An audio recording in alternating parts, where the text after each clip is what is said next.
What's up, Blade fam? Are you wanting to learn how to do a back unity? Today we're going to be doing quick tips on the back unity. Without further ado, let's get into it. Some tricks that you should know before getting into a back unity should be, of course, the frontside unity, acid sole,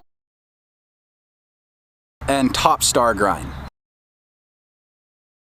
A unity is really just a 90-degree turn of one foot, whether it's the top star or the top side foot going 90 degrees or an acid foot going 90 degrees, you have a back unity. When you start to look at grinds in that way of just a 90-degree turn of one of your feet, it kind of starts opening up your vocabulary. It really shows you how simple it is to do that grind if you go into it with a grind that you already know and you're just changing the foot. So if you're right foot base, we're going to begin with an acid grind. We're going to get that acid sole locked.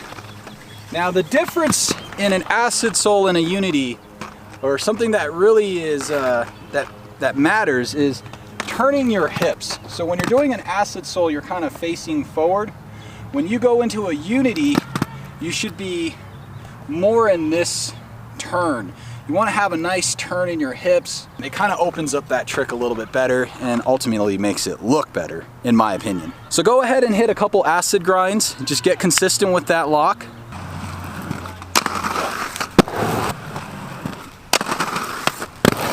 After you got a couple acid grinds locked, go ahead and change that back foot now into a torque. The balance point is very similar. You're gonna have to have that downward pressure. Make sure you try to distribute your weight evenly. I kind of sit around like 60-40. You're gonna have to play with it and figure out what works best for you.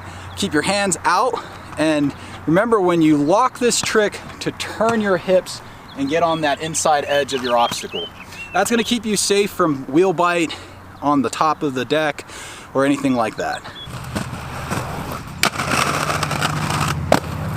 Another way to look at back unity is off of a top star grind. So if you're in a top star and you switch that front foot into a backslide, it becomes a back unity as well. That's how I unlock the other direction.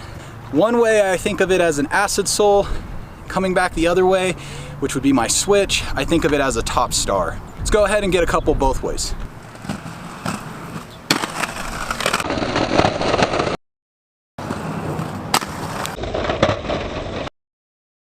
So that's just a safe way to kind of practice what it feels like to be in a back unity without actually committing into the back unity.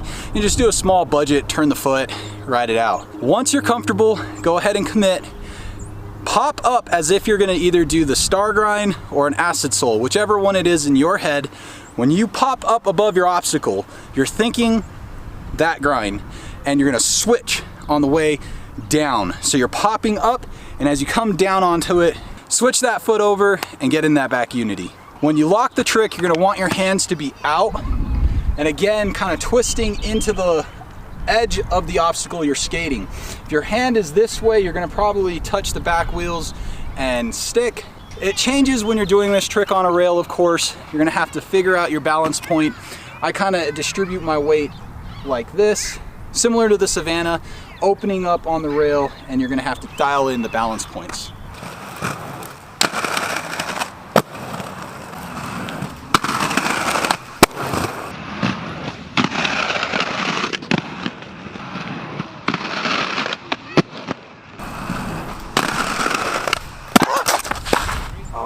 And sometimes you just come up short.